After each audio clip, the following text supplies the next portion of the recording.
to share with you about the impact of the VND to USD on the construction industry and real estate market.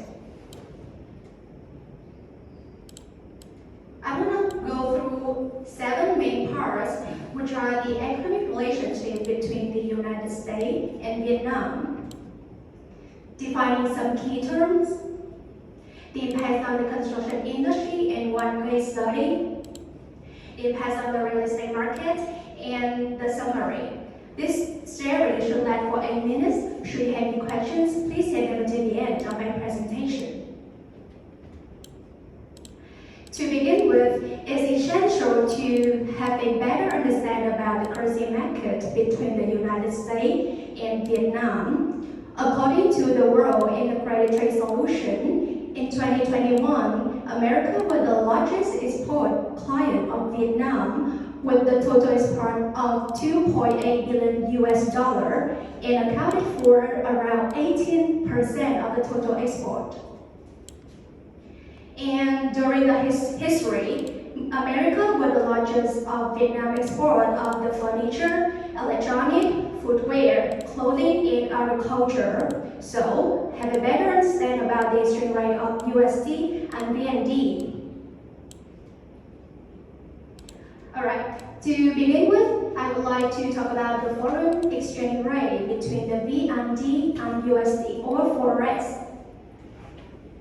This is the rate at which one currency is converted to another currency and is influenced by the economic activities, the interest rate, the gross domestic product, GDP, and the unemployment rate. Next, I would like to talk about the forex fluctuations. This is the changes in value of foreign exchange rate currency. For example, if you want to pay the tuition fee at IU, you don't need to convert from 1 USD to 25K VND. So it's called the foreign exchange rate. And I would like to ask you a question. What did it cost per credit in the last semester? I would like to invite one. As I remember, it is 1.5 million. About this semester. 1.7 million. And how about the gap between those credits? 200,000 Vietnam. Alright, so this increase of per credits we call the forex fluctuation. And this is influenced by the balance of payment, or BOP, which track the money flow in and out of the country. And it's divided into 3 accounts, which are the current account, the capital, and the financial account. Okay, this is the BOP. The first account is current account, which tracks the money flow in and out of the country due to imports and exports. And it is formed by the financial account and the capital account.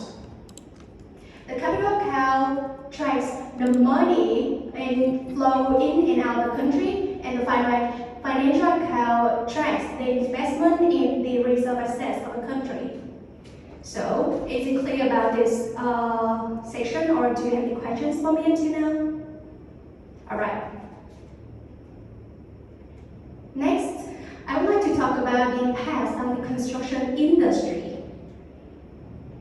The biggest challenge on the construction industry is the foreign exchange exposure. And it occurs some changes in the potential profitability, cash flow, value, and real estate market as well. And this happens because the overall expenses and income is payable in the local currency, while the loan repayment is made in the foreign currencies. And there are 3 types of foreign exchange exposure, which are the transaction, translation, and operational exposure. Alright, the first one is transaction exposure, which are the actual business transactions conducted in foreign currency.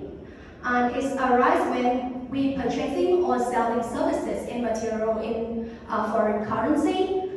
And when we borrowing or lending funds in the foreign repayment currency, and when we acquiring assets or liability in foreign currency. And this one is translation exposure.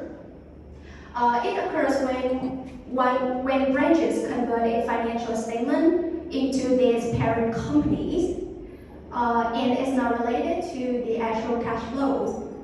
Khi mà những cái nhánh công ty con nó chuyển dịch cái đơn vị tiền tệ của nó về công ty mẹ của nó thì sẽ xảy ra những cái rủi ro này. And the last one is the operational exposure.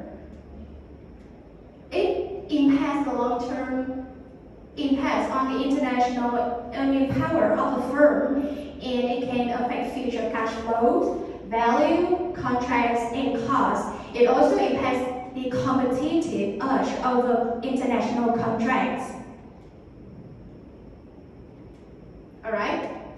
So to have a better understanding about 3 types of exposure, I would like to analyze the case study of Hua Group in 2022. Have you ever heard this group before? Hua Group? Please raise your hand. Alright. So Hua Group with the stock symbol is HPG.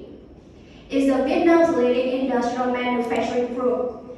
And since 1992, it expanded its production and services with the furniture, steel pipe, steel refrigeration, real estate, and agriculture.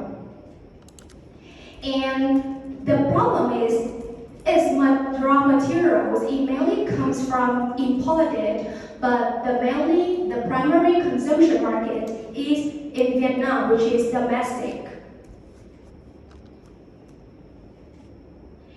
And it also has a certain proportion of foreign loan debt in its structure, and also it has to require us to have profits indexed in USD.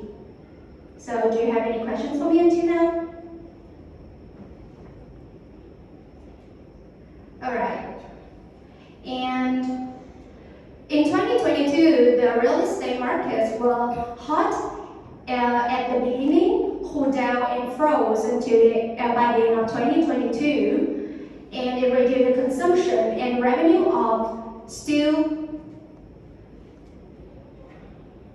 And also the USD to VND historical chart shows us that in March, the USD to VND was around 22,818, and it sharply increased to 24,866 in November.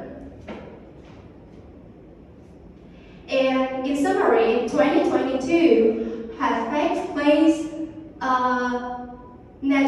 net losses with around 1,800 billion VND in its profit. Nó có cái chênh lệch tỷ giá giữa lãi và lỗ là khoảng 1.800 tỷ VND.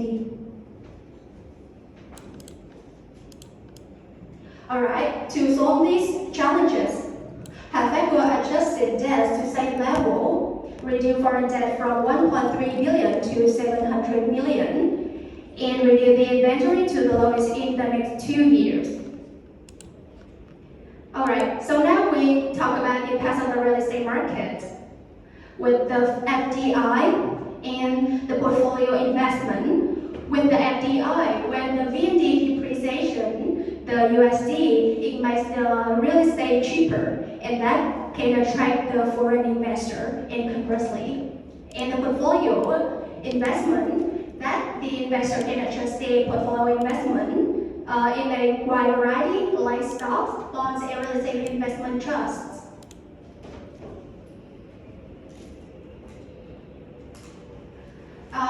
Alright, in summary, with the construction industry, a firm can face with 3 types of foreign exchange exposure, which are the translation, and operational exposure. And with the real estate market, it can attract or discourage FDI and enhance the returns. And there are some references in my presentation, and thank you for your attention. If you have any questions, I would like to answer you.